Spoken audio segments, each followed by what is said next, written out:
Will the Warriors' second-round pick Quinten Post be on the team this season? Why wouldn't they add him to the team? And what skill set would he bring to the Bay Area? I asked his former teammate at Boston College, Mason Madsen, on today's Locked On Warriors.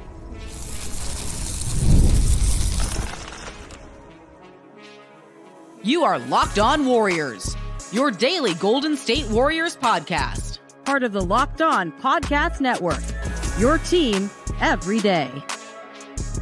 What is going on, everyone? Thank you for making Locked On Warriors your first listen of every day. We are free and available wherever you get your audio podcasts. Make sure you're subscribed to the audio version if you're watching on YouTube. And if you only listen on audio, be sure to subscribe to YouTube. And while you're at it, give us a thumbs up. It is a great way to telling us you love the Golden State Warriors. Today's episode is brought to you by Gametime. Download the Gametime app, create an account, and use code LOCKEDONNBA for $20 off your first purchase. Terms do apply. Download Gametime today. What time is it? Game time. Any dogs in the house? Hoo, hoo, hoo, hoo. We're part of the Locked On Podcast Network, your team every day. On today's show, we're doing a deep dive into Quinten Post, the Warriors' second-round draft pick. I wanted to know more about Post, what he brings to the table, assuming the Warriors have plans on signing him this offseason. Post is still a little bit of a question mark, despite shooting 43% from three and being 7 feet tall. He'd be a welcomed addition. But the best way to get everything about Quinten Post that we needed was to do a little deep dive into who Quinten Post is as a person, as a player, and what he's done in the past. And the best way I could find that out was his college roommate and his teammate last year.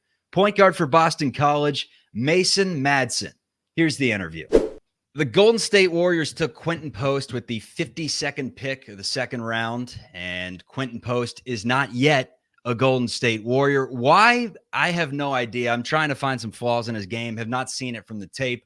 So we brought in his college teammate, Mason Madsen, who is the point guard last year for the Boston College Eagles. This upcoming year, you can watch him in Salt Lake City for the Utah Utes. But Mason started 15 games last year for Boston College, saw plenty of Post as they were on the floor at the same time. And I'm trying to deep dive into some questions. What are Quinten Post's weaknesses? What does he need to work on this upcoming season? Will he be a Golden State Warrior? That's something that I don't know if Mason can answer. But how you been, man? It's been a minute. Yeah, it's good to be on. I appreciate you having me on. There are other guys that can speak on Quinten too, but we roomed together last year. We shared a house together. So I know him probably about as well as any of the other guys on the team last year. So I'm happy to get on, discuss his game. I think that when I saw he was drafted and who he was drafted to, I couldn't be more excited for him. I think that the fit is perfect. And personally, I've been a Warriors fan for years. Like, Steph's my favorite player. So when Quinten sent me that first picture with his nameplate right next to Steph or a couple lockers away, I was like, this is pretty unreal. You go from playing with me last year and now you're playing with Steph. So I think that and we'll get into it, but I think that when I look at Quinten's game and what he brings to the table, I think it's just something that the Warriors haven't had in a big in a while. And that's just the ability to space the floor and shoot the ball, on top of the fact that just passing wise and his IQ, I think, fits exactly what the Warriors want to do. And like I said, I've been watching a lot of Warriors basketball for years, the past decade, and I couldn't be more excited for him. I got another reason to watch this year. So I've seen a little bit of his game, obviously from this last year where Boston College had a big time resurgence. You guys had a really good team, and he was a really good player. So if you like college basketball, you at least heard of the name Quinten Post, second team all ACC. Put up numbers last year, 17 a game, 8 rebounds. Shot at 51% from the floor, but the three-point ball is eye-popping, man. 43% from deep. Also shot at 82% from the line, which the numbers don't lie. The guy has a stroke. Now, you have a stroke. You're a sharpshooter. Twin brother Gabe, who also plays for the Utah Utes right now, he's one of the best sharpshooters in the country, and he puts them up at volume too. So you come from a family of shooters. You know, your dad was a coach. You know all about the art of form and shooting. Quinten Post, you've seen him shooting in practice nonstop. Like, how good is he from behind the three-point line? I would guess that number's no fluke. Yeah, no, definitely not. And I think that, ever since I stepped on foot on campus at BC, it was it was consistent from the jump. And I was like, is this real? Because obviously, I mean, there was a time where no one knew who Quinten Post was, and I think that it's been really cool. And I know it's rewarding for him and just his journey to look back and appreciate, like, going from Mississippi State and not really playing at all and being overlooked and finding a home at BC where they kind of fully trusted him and believed in him, especially by his senior year and his fifth year. And so, it's the real deal, man. I mean, he shoots it as well as I've seen a 7-footer shoot it. I haven't seen a 7-footer shoot it as well as him, not in person at least. And I mean, you put that up against guards too. Like, the number's no fluke. Like, he shoots out the move. And like, you're going to get in the rest of his game, but that's not all he does, And I think that's what makes him so dangerous, is just the ability to shoot it and space the floor. But then again, playmaking. And I mean, he was the engine last year for us, and just assist wise and getting everybody involved. I think he just fits perfectly. So they traded out of the draft originally to get Lindy Waters, and then got that pick back, who was Quinten Post. All logic says that the Warriors are going to give him a chance to fight for a spot on this team and to potentially sign him. He brings a 7-foot frame, 240 pounds, also first team all defense in the ACC. Watching his tape that draft night after he got picked, I was like, all right, he can move a little. Maybe not the most laterally quick guy in the world, doesn't have that big of a vert. He's not going to be a big time finisher in transition, you wouldn't think. But then you watch some of his game and it's like, all right, he can run the floor. He can throw down. He's got good post moves, specifically with his dominant hand. But what are the flaws in his game? Like, what should he be working on right now? I mean, at the college level, you can get away with a lot, and obviously the NBA, no matter who you are, the NBA is a jump from college. And so I think I can do my best to speak for him, but I can't speak for him, but from what I see, I think that his focus will probably be just on, like, his development, strength wise, conditioning wise, and just, like, growing acclimated to that new environment. Cause it is different. The bigs you're guarding every night are not the bigs you were guarding in the ACC, and the ACC is a great league, but it's not the NBA, And so I think that, he took strides. Like you said, he was all defensive team in the ACC, which was a huge accomplishment for him. I think one of the ones that he's probably most proud of. But I think he knows he's not where he wants to be or needs to be, probably to, just have the greatest impact that he can. And obviously, I'm not saying he can't impact the game, but I think that if you were to pick out one flaw, it would just be that, just continue to get stronger and being able to take a beating from those bigs every night and kind of being able to dish it back. Because on the flip side, on the offensive side of the ball, I think that it'll only serve him well in the post too. And obviously, he's shown an ability to score down there, but I think that just getting even a little bigger and stronger will help his game. I think just make him more efficient. So. On the flip side, he's a mismatch too, because he is a non-typical 5. He's the definition of a stretch 5 that does a lot of his work away from the basket, can put it on the deck a little bit. I've seen that as a part of his game, pull up. Who knows if that'll translate to the NBA, to where he can, develop that portion of his game to where not only is he catch and shoot, pick and pop, but also can put it on the deck and create a little bit. We've seen crazier things before, but what's the most underrated part of his game? Because I just called out that as his biggest weakness, but I might also go back there as maybe overlooked, because I just feel toward the end of the year, and he was asked to do a lot, especially like offensively, but also defensively. And so toward the end of the year, we went to drop coverage, which is what everybody in the NBA plays. And he excelled. And like, we went on a little run toward the end, and we're playing our best basketball down the stretch in the ACC tournament and the NIT too. And that was in large part to how he guarded ball screen. And so I think just his ability to move his feet, and like you said, like he is a mismatch problem, obviously, putting the ball on the deck. And so you got to be quick, and you got to have good feet to do that. And I think it translates defensively too. So I just think he'll always be looked at and probably a little overlooked because of maybe his lack of vertical ability, and people don't look at him as an above the rim guy. But I think that he has a great understanding, and the way that he guards ball screen, especially in drop coverage, is something that transitions so seamlessly into the NBA. Coming up, we're going to talk more about Quinten Post and what he would bring to the floor this year for Golden State. But I had to ask Mason, what's this guy like off the floor? From Amsterdam, just a big 7-foot, 240-pound dude. Obviously, Mason roomed with him last season. He kind of gives his answers and a little bit of a deep dive into what makes Quinten Post tick. I'm a big fan of going to sporting events. The only problem is I never prepare for them. It's always 6:15. The game's tipping off at 7:15, and I don't have tickets. Now, back in the day, it was one of those situations where I'd head downtown and I just look for some scalpers. That was the easy way to do it. But scalpers no more. You just have your phone and download the Gametime app. Take the guesswork out of getting tickets. It's the easiest way to do it. First of all, prices go down the closer you get to first pitch or to tip off. I love that. The lowest price guarantee or Gametime will credit you 110% of the difference. You can get a panoramic view from your seat in the app before you buy to make sure that the seats look good to you. And your purchase is covered with the most flexible customer service policy in the ticketing industry. It's the only way to do it, folks. Take the guesswork out of buying tickets with Gametime. Download the Gametime app, create an account, and use code LOCKEDONNBA for $20 off your first purchase.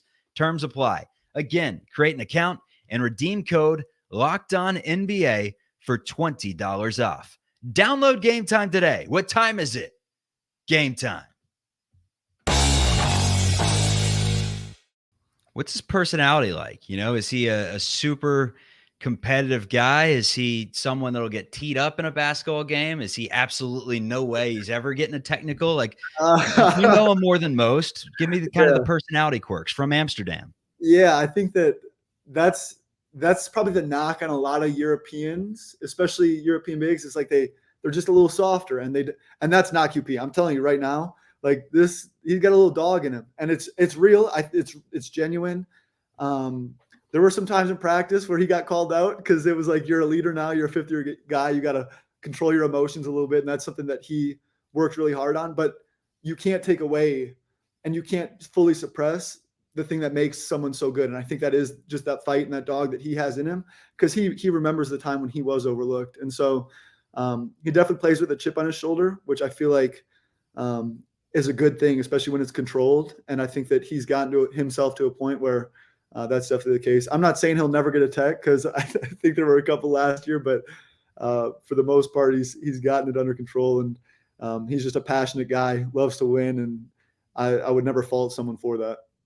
We've gotten to the point in sports where so much of the development piece is based off potential and what you can do in the future, and just the prospects of who a player can be instead of what he's done in the moment. When you look at someone like Quinten Post, sure, he's 7 feet and has room to grow, but the numbers don't lie, man. I mean, he had 31 and 11 in a game last year, 20 and 19 in a game last year, put up 33 times in games last year, 30 and 12, 30 and 13, was doing it against Miami, Florida. Like, no joke.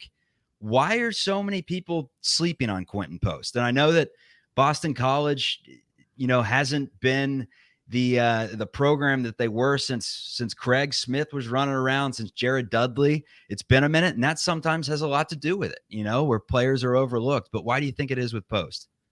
Yeah, I think that, like you said, you mentioned it, at BC, like there was I think that's where part of the chip comes from. You're playing for a program that didn't receive a whole lot of respect nationally, and you helped to kind of revive that. Like, in the COVID year, I think they won 4 games, and so for him to come in the next year and just build the next 3 years. And I feel like that shouldn't be overlooked, because like it's not the easiest place to win it. You're playing in the ACC, every night you're playing someone really good. And so for us to get it to that level last year, where we won 20 games and made the NIT, I think that's nothing to scoff at. And so obviously he had a huge hand in that, and probably the biggest out of anyone on the team.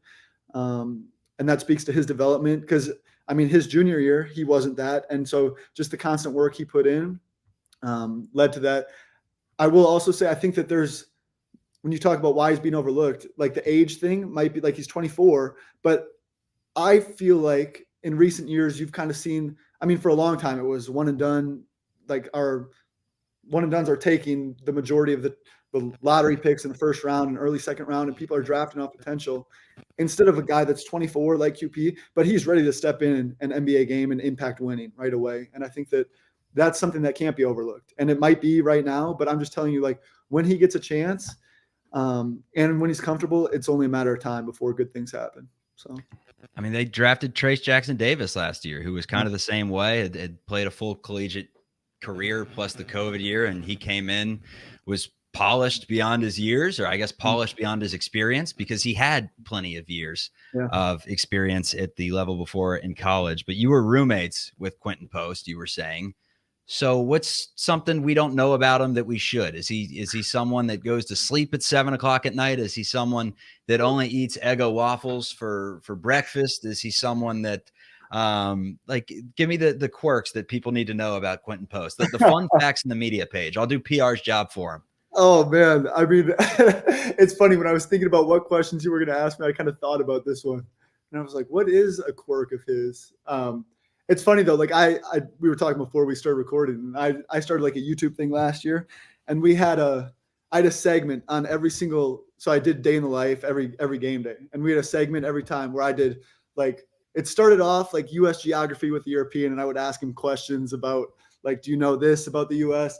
And then it just kind of turned into anything. So if people are interested, they can go find a lot of QP content on my YouTube. That's not even a shameless plug. That's just, I mean, you're going to find some quirks about QP there.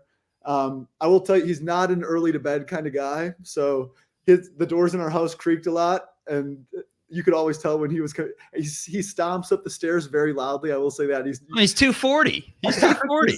If you heard him coming up the stairs, you would not think he was moving those puppies super quick in games. But no, I don't know. He's a good guy, man. I mean, we grew really close. His girlfriend was with us too. And my girlfriend was there. So it was fun times, just playing games together, and yeah, good dude. All right, so let's finish with this. I was going to ask you basically your knowledge of the Warriors, and if you wanted to go color commentator or analyst, whatever you want to call it, for about 2 minutes and talk about the Warriors this upcoming season. And then you answered the question for me. Not only do you know a little bit about the Warriors, you were a Warriors fan growing up, despite living in Minnesota in your early years and playing high school in Minnesota. So forget the Wolves. Golden State Warriors fan is Mason Madsen. What do you think about this upcoming season? I think the consensus is the team is in an all right spot. They're not probably championship contenders this year, but they do have some young players that give you belief that even if they don't, fully develop together, they can use some of those young chips to maybe bring someone in that fits a little bit more, or, get some draft capital, whatever it may be, and they're in an all right spot. But your thoughts overall on where the Warriors stand? Yeah, I think that whenever you have Steph and Curry, you have a chance. And so it's like, people can say they're not contenders, and maybe on paper right now they're not. But I just feel like when you have a top, I mean, you can call him, he's for sure top 5 and probably top 3. If you have a top 5 to 3 player in the world, you're always going to give yourself a chance. And you got the best shooter in the nation, best shooter to ever live. And so I think that, they're going to want to maximize those years as best they can, because obviously Steph's in a place where he wants to win right now, and it's win right now for him, along with Draymond obviously too. And so it's going to be a new look team with Clay leaving, and that'll be different. I'm sure you've talked about that a lot, but I think that opens up and probably instills, that's something that people that don't play basketball probably don't know, but just the way that team dynamic can affect how a person is playing. So you can expect probably a guy like Podziemski to really come, and he had a good year last year. You can probably expect a really big jump from him, because it's going to be expected and it's going to be needed if they're going to take a step, And so you got other young guys too, and like obviously the spoke QP, and I'm hoping QP gets a chance. I know they were going for Markkanen, and missed out on that, but I think that opens the door for people to develop, and I think that's something that can't be underestimated, because there's going to be other people on the team that will surprise a lot of fans, just because of the team dynamic and the fact that people are going to have to step up. So hey, man, Podziemski, it's his time to shine. I like his game. I think he's got great IQ. Reminds me of, I call him, and I hope the nickname sticks someday. I think I'm the only person in the U.S. calling him Mini Manu. But his favorite player was Manu Ginobili, and he's got a little bit of that. Yeah, got a little bit of that IQ and behind the back sizzle and taking charges and Euro step, and he's got a hook shot in his game. Can knock it down 38% from deep like Manu did. I like his game, man. I like Pods. He's just about winning things, and I think that goes a long way. And the more minutes a person like that gets, just better things happen. And that kind of raises the level of people around him too. So, no, he's a Wisconsin guy too. I don't know him personally, but I've known of him for a while. And I think that, he'll just continue to raise the level of people around him as his own level raises. So it'll be exciting to watch. All right, Mason Madsen. You can follow him on Twitter at Mace, M-A-S, Madsen, M-A-D-S-E-N. You can follow his YouTube content with a day in the life of Quinten Post. We'll see if there's any audio of him trudging up the steps late at night, like a Blair Witch Project phone. As you can hear, just the ground pounding and maybe some holes growing through the steps as Quinten Post was trudging around at 2 a.m. But follow his content there, and then give him a watch this season for the Utah Utes. They're entering the Big 12. Should have a solid team. His brother Gabe is one of the better shooters in the country, as I mentioned earlier. He's also on that Utah team. So Mason Madsen, confirmed Golden State Warriors fan. He loves your team. Show his team some love as well. Thanks for coming on the show today, man. Thanks so much, Charlie. Coming up, we pivot from the most logical scenario of a move that goes down this offseason to one that seems like it has no legs whatsoever, but it is making its way around the internet right now. And that is the Bucks star, the Greek freak, Giannis, somehow being tied to the Golden State Warriors. We'll discuss it for a few seconds and some other news and notes surrounding the Warriors coming up. You've heard us talk a lot about FanDuel, and it's because it's America's number one sportsbook. We have a little something different for you now through September 22nd, and this is awesome. All FanDuel customers can bet $5. And with that $5 bet, you get a 3-week free trial of NFL Sunday Ticket from YouTube and YouTube TV. Then with a YouTube TV base plan, you'll be able to watch every regular season Sunday afternoon out-of-market game. All you need is a Google account and a current form of payment, and you can cancel anytime. Just visit FanDuel.com/lockedon to download America's number one sportsbook. Couple of plays I've thrown out this NFL season. One, Joe Burrow to win Comeback Player of the Year at plus 200. I don't see why not. Aaron Rodgers is the co-leader at plus 200. I like that Burrow pick a little better. And then the other one, the San Francisco 49ers to be the number one seed in the NFC at plus 460. To win the NFC, it's plus 300. So I think that's great odds. Again, visit FanDuel.com/lockedon to download America's number one sportsbook. We spent a couple segments talking about what Quinten Post could potentially bring to the table and why his collegiate teammate, who's also a Warriors fan, thinks that he should have an opportunity this upcoming season. But that's not what gets the clicks. The second-round pick signing with the Warriors. So instead, what do? Big media starts talking about Giannis again. First, let's start with Paul Pierce. The former Celtics great believes the Golden State Warriors' only hope of a return to championship contention is to trade for specifically Giannis. It's the only way. Pierce says the Warriors are done in this Steph Curry era unless they get specifically Giannis. The 10-time All-Star said this: the only way I see Golden State getting back to where they need to get back to is if they can find a way to get Giannis over there. Literally exactly what I just said. That's his quote. There's one issue. Greek Freak is contracted for another 4 years. So that would make a move extremely difficult unless he directly requests a trade, which it doesn't seem like is in Giannis's DNA. One, he seems like a pretty content guy. The Bucks have essentially built their franchise around him. They brought in Dame Lillard to help him win a championship last season. He's spoken publicly about how much he loves Milwaukee. So I don't see any chance that he just up and leaves in the next 6 months unless things go very, very wrong. And even if they did go very, very wrong, who's to say that the Bay Area would be his first choice? But the possibility of him demanding a trade would probably have something to do with Milwaukee's ability to return to contention next season, because they have been eliminated in the first round of the playoffs each of the past 2 seasons. You make that 3 years in a row, and you never know. Things could get talking. Things could get talking. People could be talking. But I don't think it happens by the trade deadline like some people are inquiring about. But we heard the report back in February after the Warriors struck out on LeBron James that Giannis was on the Warriors' radar. And here's the deal. Giannis is on everyone's radar. Every single team in the association would love to have Giannis. The issue is Milwaukee is not trading Giannis. Why would they think about trading him? They built the franchise around him, and he's got plenty of time on that contract. Since the Kevin Durant trade, we all want instant gratification of bringing in that next star that you pair with Steph, and the Warriors are back to kings of the castle that way. Unfortunately, teams don't usually do that, specifically the Golden State Warriors. Joe Lacob has mentioned that he is not a big fan of the we got a little camera malfunction there. He's not a big fan of the trade because teams try to fleece him. That's what he said indirectly when he was on Kawakami's podcast a few months ago. He doesn't like the trade. So I wouldn't be expecting Giannis to come to the Bay Area anytime soon. Would it be awesome? Yes, it would be amazing. It would be the best case scenario, but it probably is a dream. Rashad McCants, former national champion at UNC, he says the most significant reason that the Warriors are in a rut right now is because they moved on from Jordan Poole. He said it's a burning building, and that thing is coming down. And unfortunately, it's due to all things the Warriors allowed to happen with Jordan Poole.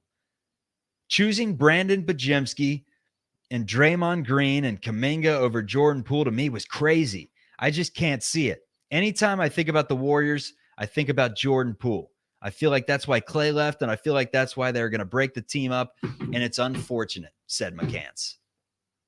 I mean, we knew that the Kings series, I can't remember which game it was in the series, but Jordan Poole was walking to the bench, and Draymond was trying to give him a little pep talk. This is, 6 months after Poole got rocked in the face by Draymond.